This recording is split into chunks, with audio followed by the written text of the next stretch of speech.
Points P, R, S, and T lie on a number line as illustrated above. Which of the following statements could be true? Approximate the value of each point and see what happens. P is close to negative 3/4.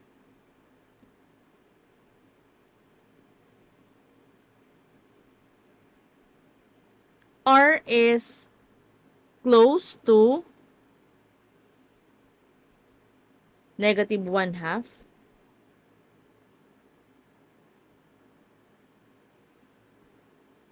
S is close to 1/2.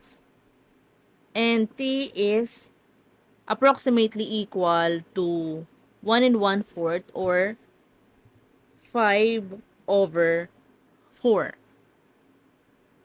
Let us try letter A, R times S. R times S is equal to R is negative 1/2 times S 1/2. This is equal to negative 1/4. Letter A is R times S equals P. P is negative 3/4. Ang sagot natin dito ay negative 1/4. Letter A is not true because P is negative 3/4. Try natin ang letter B. B is P times R equals T. P is negative 3/4 times R, negative 1/2.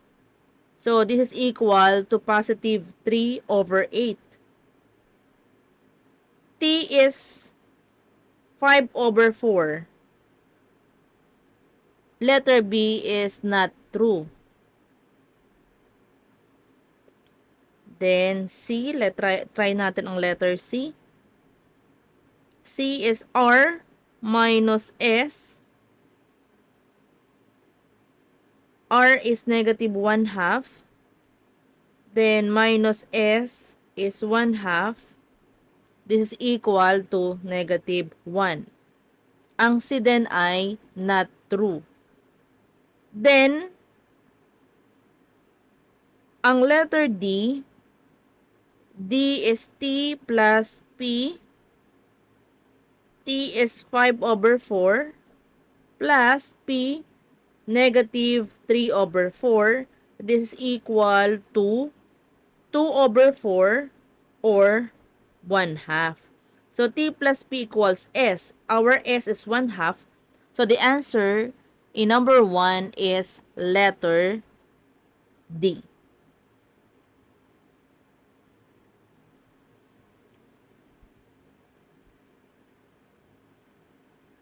Example number 2. If A and B are integers and the sum of A, B, and B is odd, which of the following could be true? Statement 1 says A and B are both odd. Let A equal to 1 and B equals 3.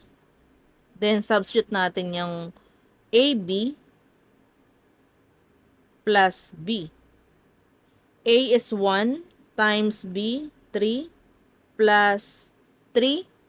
This is equal to 6. Since the sum is even, statement 1 is incorrect.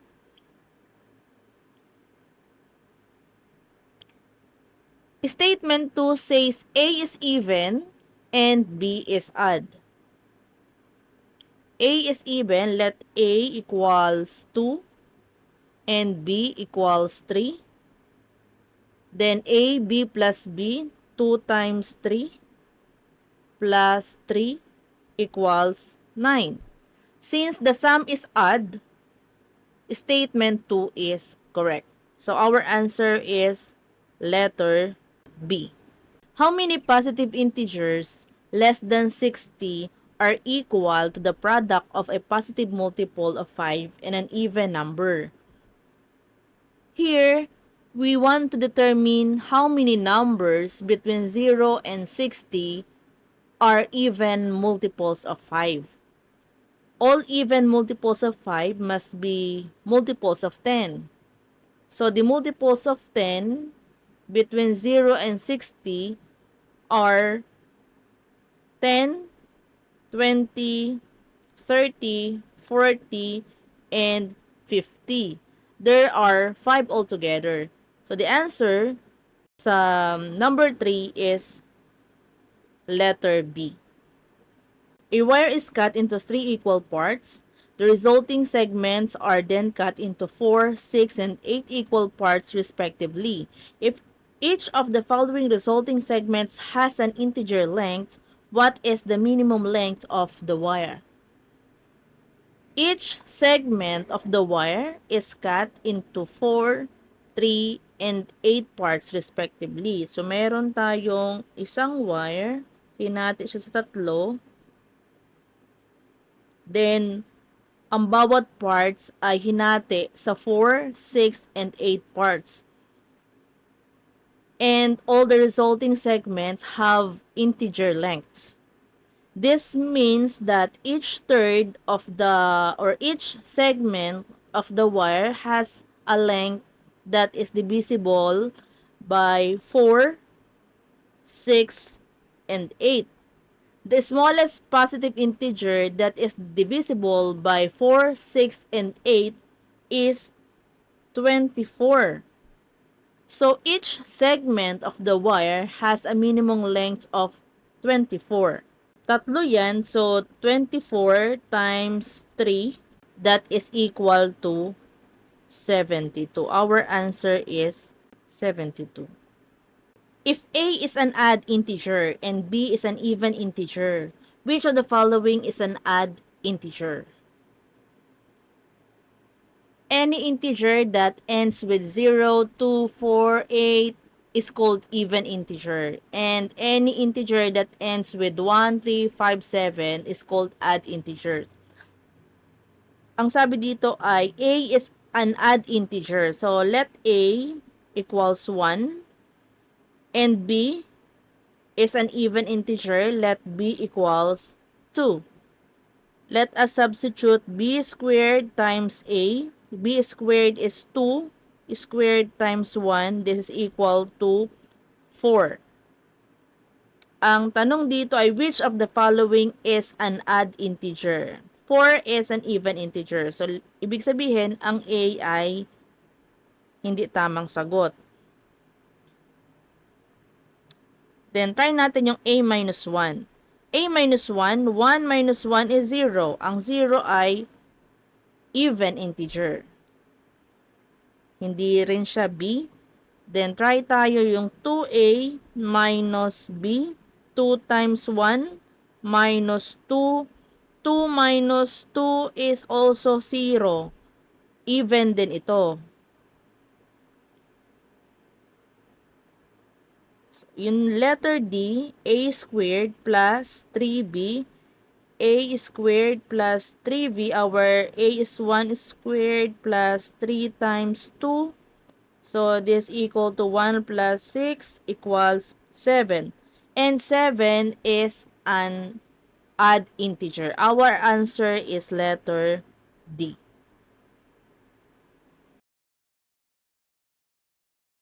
The sum of 3 consecutive even numbers is always divisible by.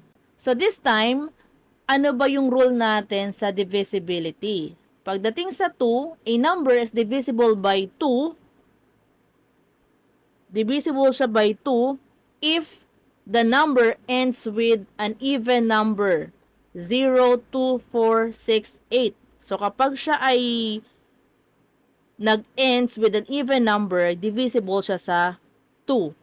Sa 3 naman, a number is divisible by 3 if the sum of its digits is divisible by 3. Kapag ini-add natin yung lahat ng digits, divisible siya sa 3. A number is divisible by 5 if the number ends with 0 or 5. And a number is divisible by 6 if the number is divisible by both 2 and 3. Ang tanong dito, the sum of 3 consecutive even numbers. Let's say, even numbers 2 plus 4 plus 6. Pag sinabing consecutive, magkakasunod. Tatlong magkakasunod na even numbers. 2, 4, 6. Ang sum nito ay 2 plus 4 is 6 plus 6 is 12. Okay. So, 12 yung ating given. Try natin kung siya divisible by 2. So, 12 is divisible by 2. 12 is also divisible by 3. Hindi siya divisible by 5. And 12 is also divisible by 6. So, our answer is letter C. Which of the following must be add? 3 important facts about even and odd numbers. If two integers are both even or both odd, their sum or difference is even. So kapag halimbawa yung dalawang number ay parehas even, o kaya naman ay parehas odd, yung kanilang sum or difference ay even. One integer naman is even, tapos yung isa naman ay odd.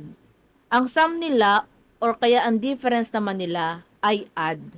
Pag magkabukod, yung dalawang number, add ang kalalabasan. Sum or difference yon. The product of two integers is even unless both of them are odd. Try natin ang letter A.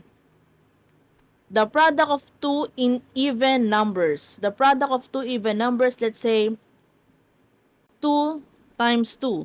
2 times 2 is 4. So, hindi na kaagad ang letter A. Kasi dapat ay add yung sagot. The product of an odd and an even number. Let's say 3 odd number times 2. This is 6. So, hindi na rin yung letter B. The sum of two odd numbers. Odd numbers. 1 plus 3 is 4. So, hindi na rin yung letter C. Letter D, the sum of an odd and even. 1 plus odd even 2 equals 3. So, odd number. Try tayo ng isa pa. 3 plus 4. Isang odd at isang even equals 7.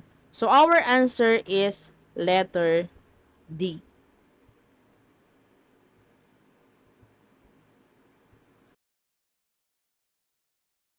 If b divided by 4 and b divided by 6 are integers and b is less than 150 but greater than 100, which could be a possible value for b? Lahat ng number or lahat ng option ay greater than 100 at saka less than 150. Ang tanong, kapag i-divide ba sa 4 and 6, ano yung possible value ng B? So, makikita ninyo dito, kapag i-divide ninyo ang A, yung 120 divided by 4, integer yung sagot. 120 divided by 4 is 30. At saka 120 divided by 6, the answer is 20. Yung letter B, letter C, at letter D ay hindi exact. So, our answer is letter A.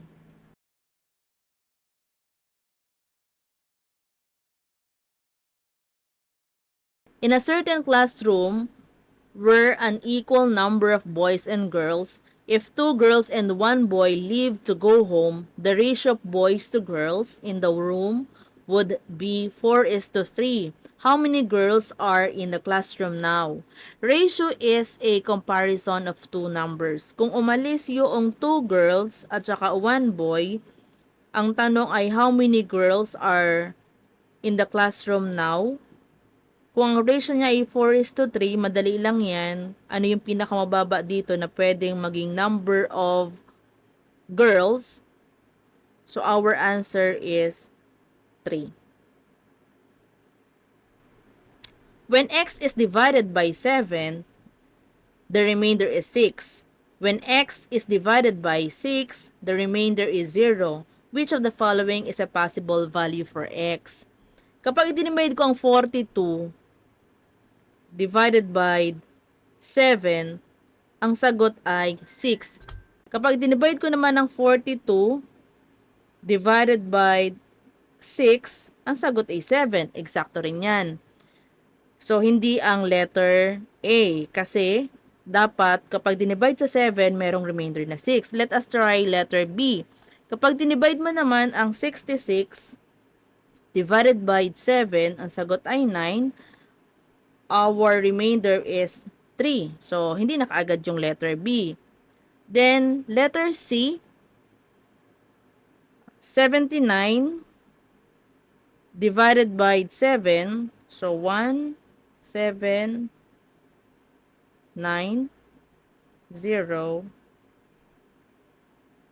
So, 9. Hindi ang 79 kasi dapat ang remainder ay 6. Pero try natin itong huli. 90 divided by 7. 1, 7, 20, 14, 6. So, the remainder is 6. Our answer is letter D.